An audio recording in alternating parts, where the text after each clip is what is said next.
Olá, meus queridos, sejam todos bem-vindos a mais uma aula. Eu sou a professora Adriana Cabral, do componente de História, e te convido a acompanhar comigo o objeto de conhecimento de nossa aula. Temos então aí a aula de número 14, o objeto de conhecimento, as guerras mundiais, a crise do colonialismo e o advento dos nacionalismos africanos e asiáticos. Detalhamento, a luta pela independência nos continentes africano e asiático. Ficaram curiosos? Então acompanhem comigo esta aula.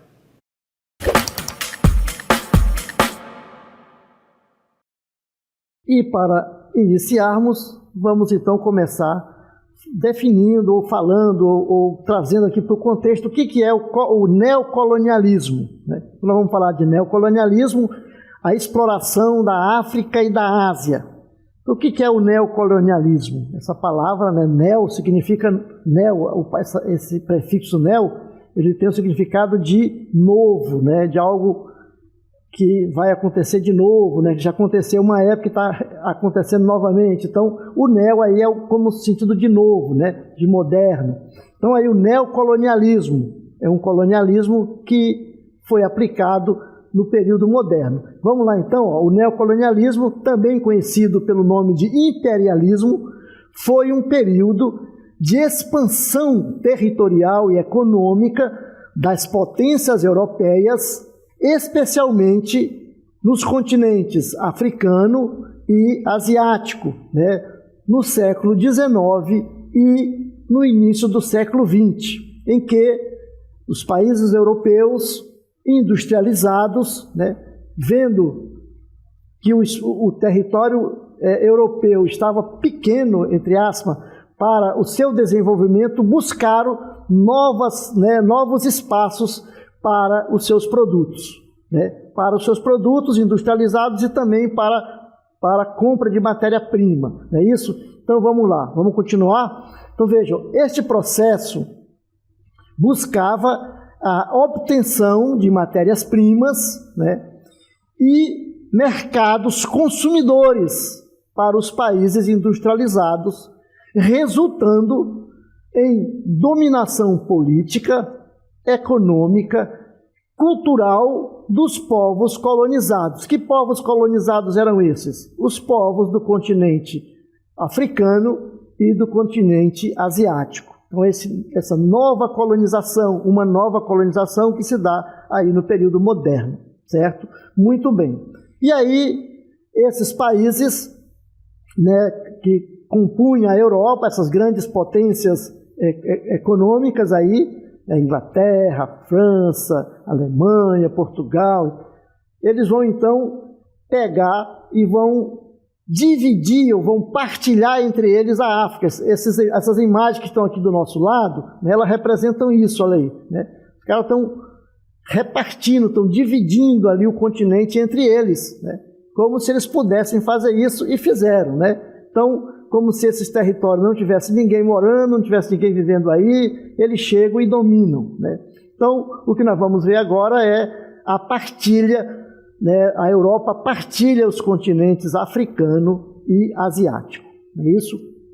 Muito bem. Como é que se dá esse processo? Como é que eles vão, então, dividir entre eles o continente africano e o continente asiático?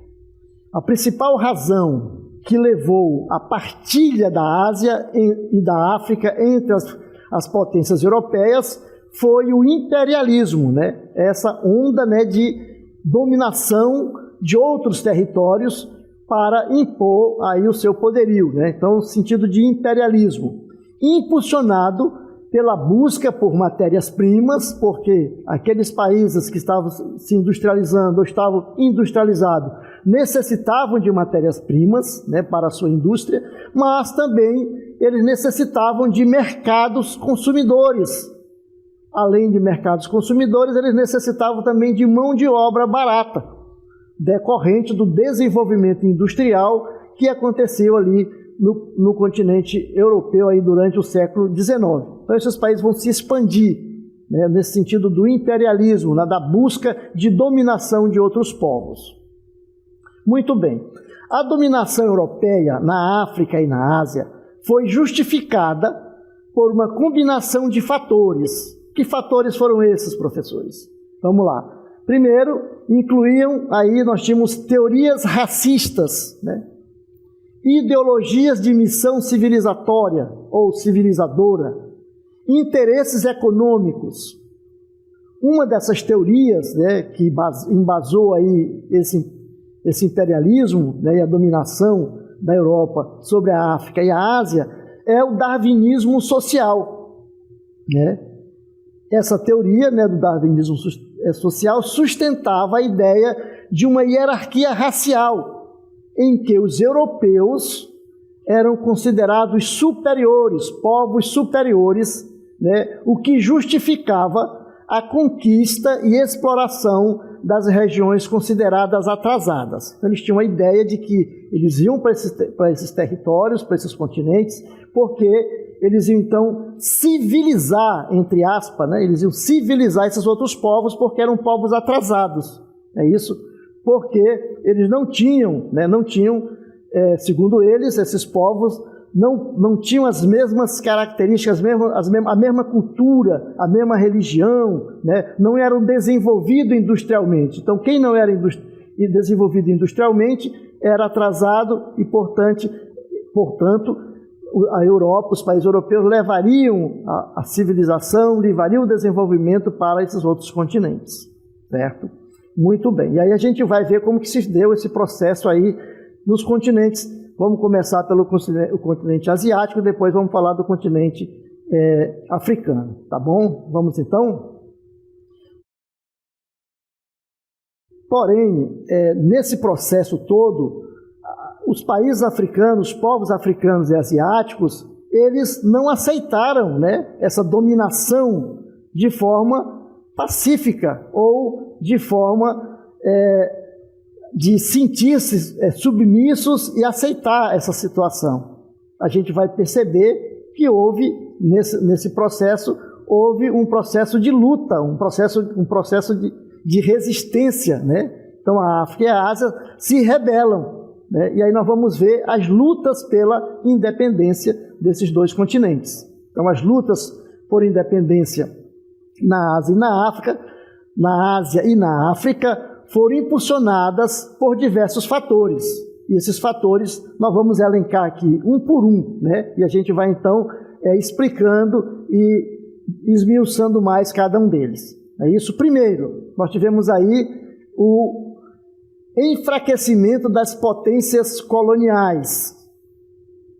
Após a Segunda Guerra Mundial, as potências europeias, como por exemplo o Reino Unido, né, a França, Portugal, Espanha, Inglaterra, Holanda, né, Bélgica, esses países estavam enfraquecidos, principalmente com as grandes dificuldades financeiras causadas ali pela questão da guerra, né? Fato que as tornava menos capazes de manter suas colônias. Então, eles tinham dificuldade agora de manter esse poderio sobre as colônias, né? Estavam aí fragilizados devido ao gasto que eles tiveram aí durante a guerra, né? Então, segundo ponto, crescimento do nacionalismo dentro das colônias, né? Então, a colonização europeia gerou um forte sentimento de identidade nacional nas colônias. Esses povos colonizados passaram a perceber que eles podiam se formar uma nação, né? Então, esse sentido de nacionalidade, né? De identidade nacional, né? E isso fez brotar, né, nesses países vários movimentos de resistência e luta pela independência contra o domínio estrangeiro. Então, eles não deixaram a coisa ali de graça, né? Não deixaram a dominação vir e ficar calado. O pessoal não ficou ali aceitando a dominação, como muitas vezes é passado pela historiografia, né? Porque a história muitas vezes é contada pela ótica do dominador, do colonizador, né? Mas aí esses povos, eles foram, esse sentimento, esse crescimento de nacionalismo dentro das nações foi crescendo. Então o crescimento do nacionalismo também gerou esse processo de resistência e luta. Outro fator importante foram as ações da ONU.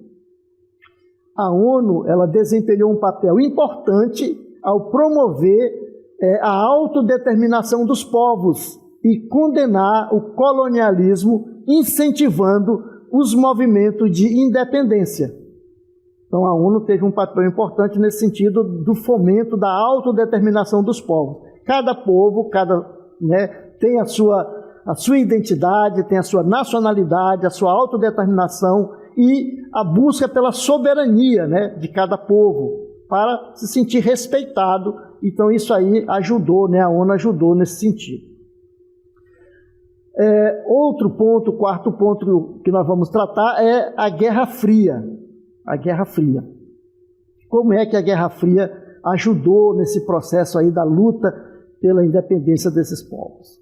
A disputa entre Estados Unidos e União Soviética, pela influência no mundo, fez com que essas potências apoiassem os movimentos de independência na Ásia e na África, buscando fortalecer suas áreas de influência. Então, vocês conhecem aí o que foi a Guerra Fria, sabe desse momento em que o mundo foi dividido, o mundo ficou bipolarizado, entre Estados Unidos e União Soviética. Cada um desses países queria ter influência, e aí eles incentivavam as lutas pela independência, para ter esses povos que eles ajudavam do seu lado. Muito bem. Quinto ponto: descontentamento com a dominação colonial. A população das colônias era submetida a leis e sistemas políticos impostos pelas potências coloniais, gerando insatisfação e resistência. Então, o povo que vivia ali estava cansado, de sofrer ali essa submissão de imposto, de sistema político, de negação da sua cultura, e aí eles também vão, então, lutar para a sua independência. Sexto ponto: desejo de controle sobre recursos e governança. As colônias tinham suas economias e governos controlados pelas potências coloniais, pelas metrópoles, pelas potências imperialistas, o que levou à busca por maior autonomia e controle sobre os recursos naturais. Então, os grupos locais começaram também a se organizar para lutar. Sétimo ponto: implicações da colonização. A colonização impôs fronteiras artificiais políticas de assimilação e aculturação, e tentativa de suprimir as identidades culturais locais, gerando conflitos e resistência. Quando as potências dividiram os continentes, eles não levaram em consideração as etnias e os povos que habitavam aquela região. Então, muitas vezes, eles ficou no mesmo território povos arqui-inimigos, que viviam ali na região, que lutavam entre si durante muito tempo, certo? E aí aconteceu essa questão também, que é a questão da implicação da colonização. E oitavo, ideias pan-africanas. O pan-africanismo, que surgiu na década de 1920, propôs uma identidade comum aos africanos, unindo-os na luta contra o colonialismo europeu. Muito bem, certo? Então a gente vai aí agora. Vamos falar sobre a descolonização da Ásia. Nós começamos ali falando da descolonização da África, agora vamos falar da Ásia. O Egito e o Iraque conquistaram suas independências em 1922 e 1932, ainda antes da Segunda Guerra Mundial. A luta pela independência do domínio colonial no continente asiático já se fazia presente na disputa política em diferentes momentos do século XX, como é o caso da Transjordânia, Palestina e Líbano, que se tornaram independentes na década de 1940. E aí, nós vamos trazer aí dois países aí da Ásia, que é a Índia e o Paquistão. Mahatma Gandhi e Jawaharlal Nehru, líderes hindus, intensificar a luta pela independência indiana já na década de 1940. A marca de suas ações era a desobediência civil, ao contrário de outros movimentos de libertação nacional. Gandhi pregava a resistência através do não pagamento de impostos e do boicote aos produtos ingleses. Então, o Gandhi vai ter uma nova forma de luta por independência, que é a não violência. Apesar dos esforços ingleses para manter a dominação colonial, a Índia conquistou sua independência em 1947, mas ainda sem a criação de um Estado único. Foram criadas a República da Índia, majoritariamente hindu, e a República Muçulmana do Paquistão, país de maioria muçulmana. O conflito entre hindus e muçulmanos persistiu mesmo após a criação dos estados independentes, o que culminou com o assassinato de Gandhi em 1948.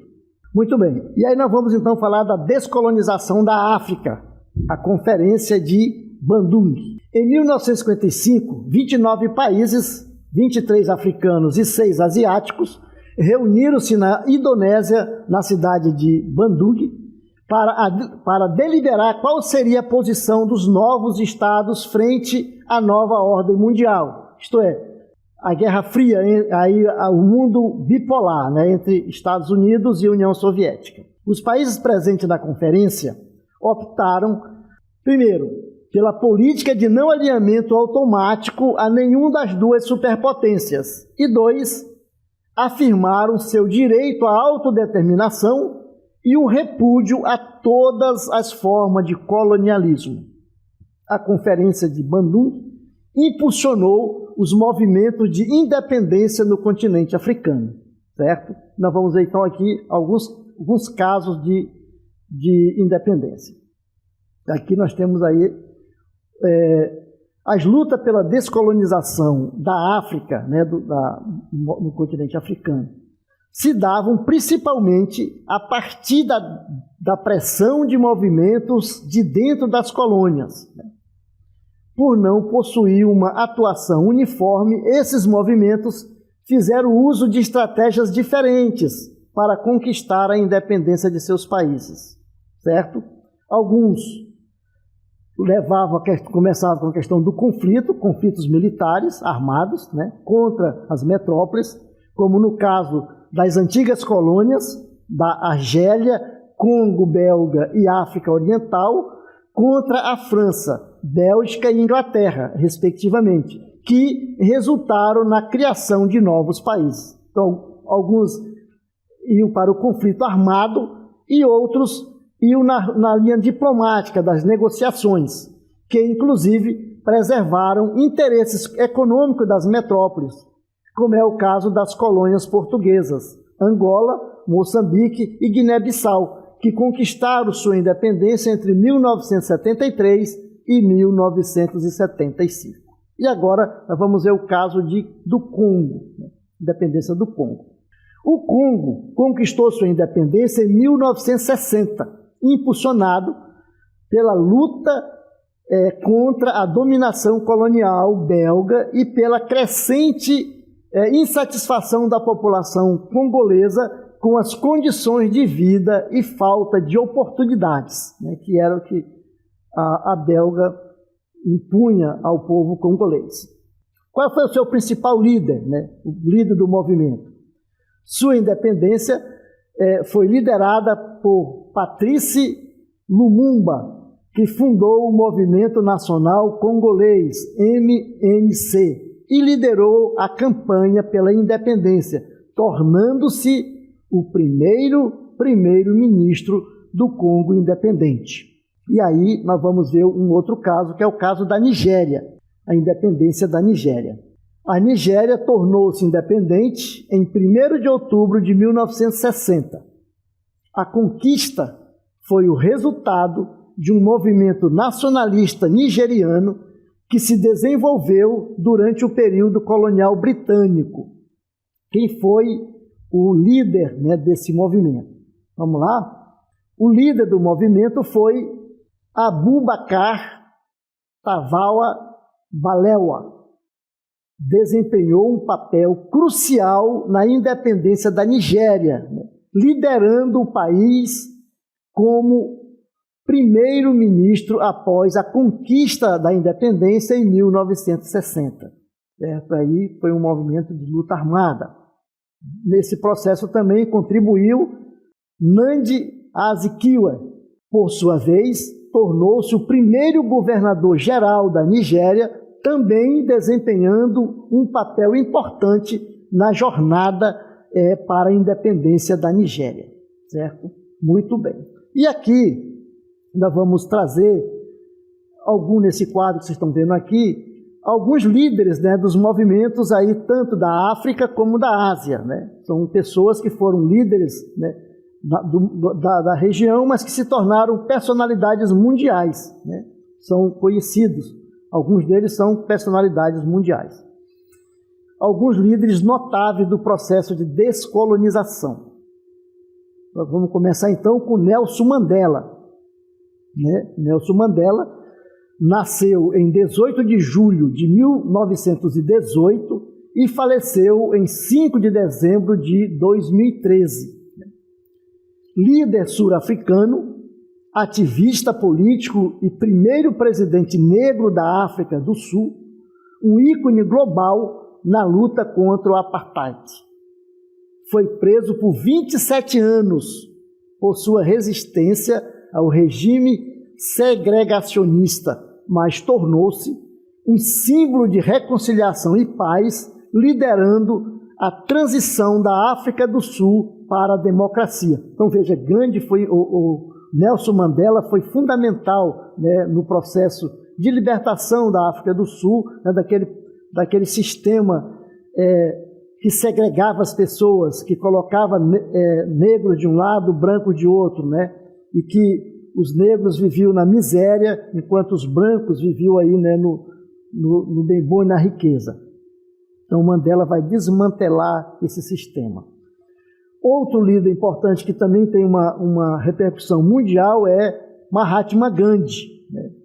Nasceu em 2 de outubro de 1869 e faleceu em 30 de janeiro de 1948, cujo nome completo era Mohandas Karamchand Gandhi, conhecido mais como Mahatma Gandhi.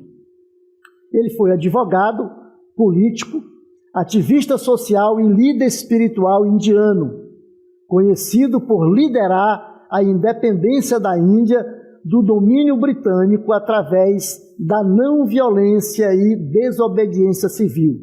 Então, o Gandhi fez um movimento de libertação, de independência, sem uso de armas, né, sem movimento militar. Simplesmente ele pregava a desobediência civil. O que é a desobediência civil?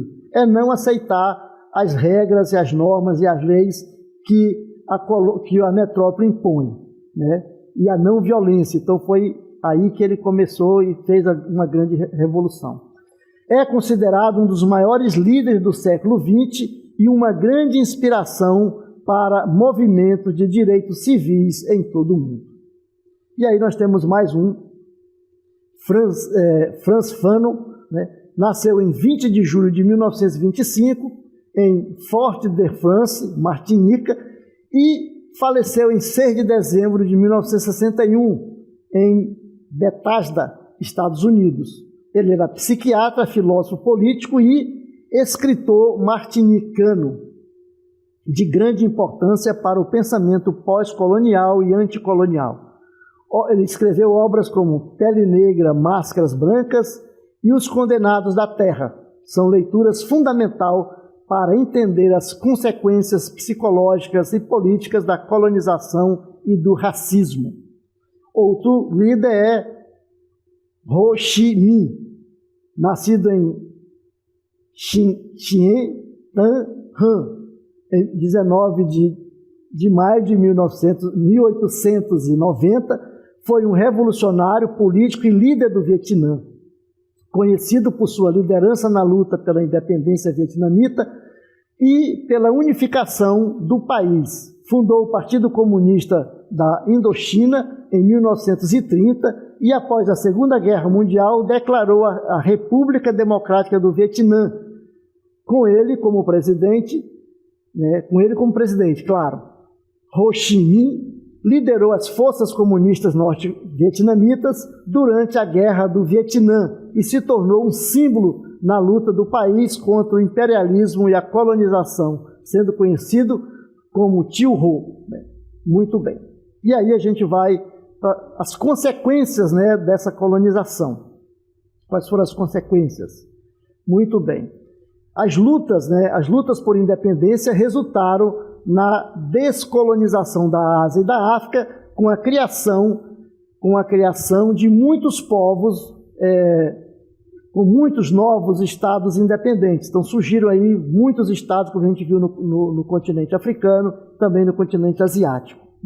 O processo de descolonização também gerou problemas, como conflitos, internos, crises econômicas e dificuldades de governança entre muitos países africanos e asiáticos. Porque, como já falei para vocês, nesse período, o que acontecia? Durante a partilha do continente, muitos povos que eram rivais entre si foram colocados no mesmo espaço. E aí, essas etnias, esses grupos étnicos, eles lutavam entre si pelo domínio do poder, pela hegemonia do poder. E isso gerou guerras civis intensas que perduram até hoje. No caso do Paquistão, com a Índia, tem ali movimento de luta, porque os povos são povos que lutam entre si. E na África, a gente percebe muito mais essas lutas, porque no mesmo território se colocou povos de etnia diferente. Então, as consequências para esses países esses conflitos armados, essas lutas que se dão, que se perpetuam, e as questões, por exemplo, da pobreza, da miséria, que graça a esses países, principalmente aí na África, mas também em outros territórios, como no continente asiático. Então, a colonização, ela só trouxe prejuízo para os povos que habitavam essas regiões.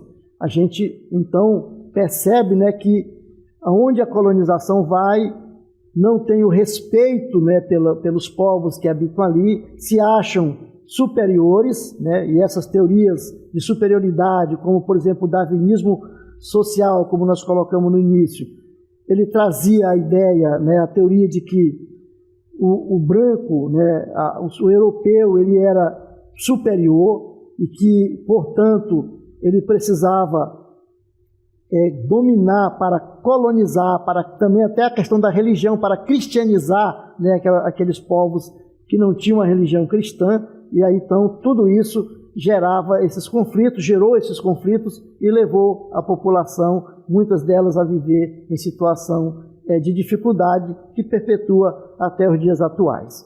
Muito bem, a gente fica por aqui e até uma próxima aula.